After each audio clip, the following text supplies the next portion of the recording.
Good evening everyone and welcome to the launch of the Torbay technology project. Firstly, I just want to make sure that everyone can hear me okay. If you can, type all good in the comments. Tonight's presentation is the culmination of the past 6 months worth of research and planning on behalf of me and my team. So we hope that you enjoy it and that you get some value from it. A replay will be on our Facebook page, so don't worry about making notes. And if you have any questions, please drop them in the comments and I will answer them at the end of the presentation. Okay, so with all that in mind, let's get started. The big idea. The big idea behind the Torbay technology project is to be a social enterprise that collects unwanted computers and other technology devices from the homes and small businesses in the Torbay area. We then refurbish them to the highest standard possible and pass them on at low cost or zero cost to people in the community who are digitally excluded and in need of the same technology. Before we move on to the main content, I want to quickly tell you about myself and my backstory and why I started this project. So as many of you may already know, my name is Robert Cockram, and as of today, I am the founder of the Torbay Technology Project. I have a BSc Hons in Computer Networking from the University of Plymouth, along with a CCNA certificate, a CompTIA Network Plus certificate, and an OCR iPro in Computer Engineering. You could say I'm a self-confessed geek and a lifelong technology enthusiast. The concept of the Torbay Technology Project has been with me for a while, right back to the days when I was project coordinator at the Brighter Futures project in Torquay. The project didn't get developed back then because the timing simply wasn't right, but all that changed with the first lockdown and the many news stories that followed about people struggling with working from home and homeschooling because they didn't have access to technology they needed, like computers and high-speed internet. This led me to do some investigation, and although problems were highlighted by the lockdowns, it represented a much deeper problem that has been around a lot longer and is only getting worse with time. This is the problem of digital exclusion, which I am going to be discussing shortly. My investigation also highlighted another problem. You could call it the other side of the coin. And that's the throwaway culture that has developed around technology and the negative impact that is having on the environment. So let's talk about these problems in more detail. Let's start with the growing e-waste problem. Modern technology is designed, almost destined, to be thrown away long before it reaches the end of its useful life. The next generation of devices are being developed before the current generation is in the shops. This means that technology is nearing obsolescence before you can even get your hands on it. The high cost of replacement parts and labour makes repairing even minor problems uneconomical. And the advice that you normally get when attempting to get a repair done is, you best get an upgrade, mate. Finally, there's glitches with the current generation of devices that unexplainably seem to start as soon as the next generation is available, making the upgrade even more tempting. All of this means that devices that could last between 7 and 9 years are being replaced every 2 to 4 years. This in turn means that there is an ever-growing e-waste problem. In a single year, the UK throws away 1.6 million tonnes of electronics devices.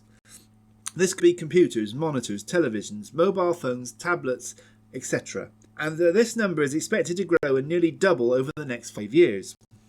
Most e-waste generated in the Western world is sent overseas, where it is stockpiled and ultimately destroyed, normally by burning, to recover precious metals like copper and gold. But these are just facts and figures, and they don't tell the full story. So just for a few minutes before I move on, I want to talk about the real-world impact of e-waste and why it's a situation that can continue.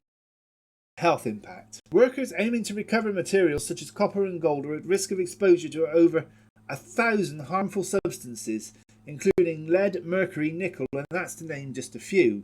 Unborn and very young children that are exposed to the toxins from e-waste can develop lifelong illness and developmental issues.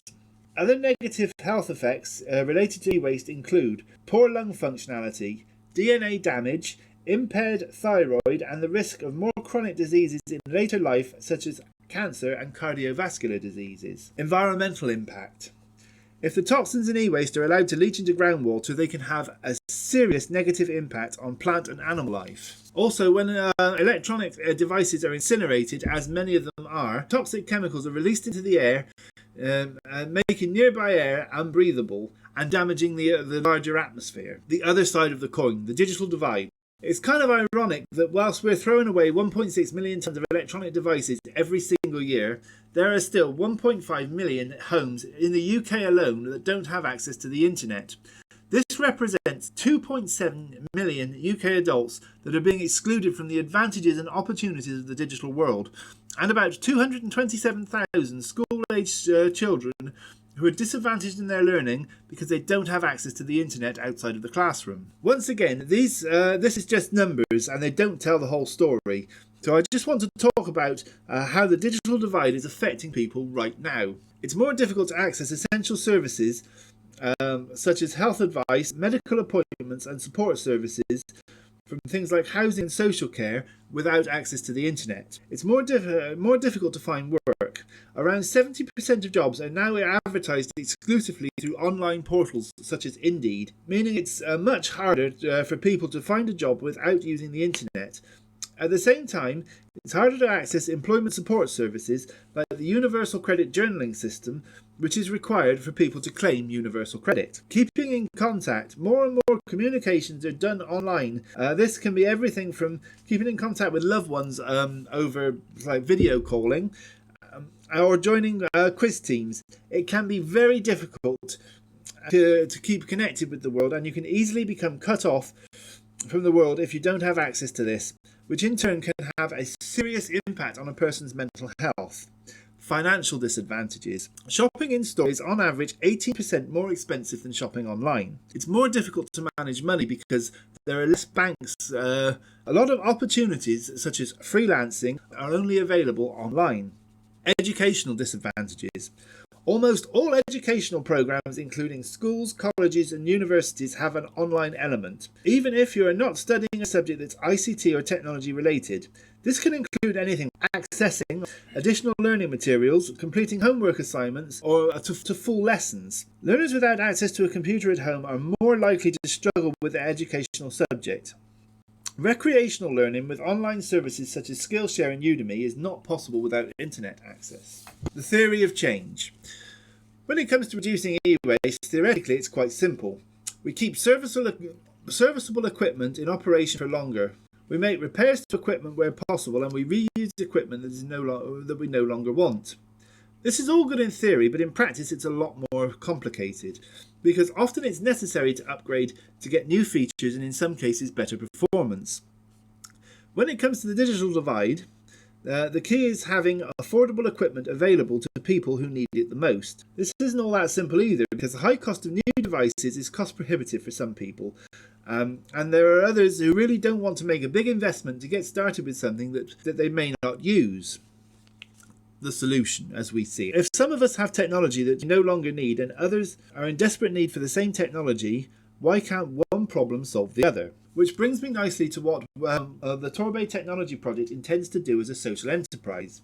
We aim to collect technology that people are throwing away, to refurbish what we can so that it can be rehomed, to repurpose what can't be refurbished so that we can economically keep other devices in operation for longer, and finally to ethically and sustainably recycle what's left so that it doesn't pollute the environment and the majority of raw materials can be recovered and put back into use. Finally, we want to offer people getting started with technology a learning experience that will allow them to make full use of technology and participate fully in the new digital world. In short, our mission is to reuse as much technology as we can, repurpose what can't be reused, and responsibly recycle the rest, and to include everyone in the new digital world. Why now?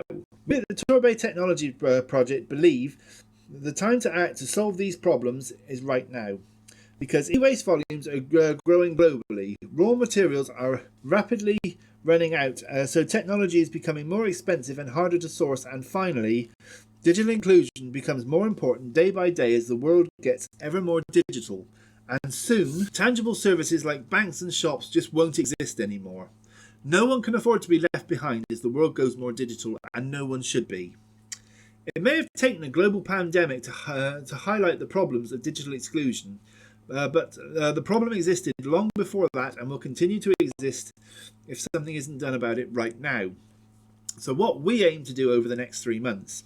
Starting today, we plan to collect 150 devices in total from homes and small businesses across the community. Of those 150 devices, we aim to refurbish 115, giving people the opportunity to experience the digital world for the first time. We aim to repurpose 35 and recover 210 usable components to keep serviceable equipment in operation for longer.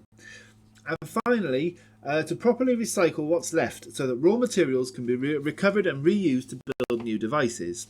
Who will the Torbay Technology Project be benefiting? We aim to start a number of programs to promote and practice reusing and digital inclusion in our community. Here are some of the people within the community that we will be helping. School-aged children and adult learners on low incomes. So our school children and our students of today are our accountants, nurses, doctors, lawyers and engineers of the future. We believe their journey to greatness should not be hampered by not having access to the technology they need when they need it. People who are unemployed. As I previously mentioned, 70% of all job opportunities are now advertised exclusively online. Plus, people who are searching for work are mandated to complete online job searches and work journals in order to receive benefits. Whilst local libraries do offer some computer facilities, they are usually restricted to 1 hour per day, and this is often not enough. People aged over 65. Digital inclusion is likely to hit older people a lot harder. As the world moves to a more interconnected model, they are often left behind.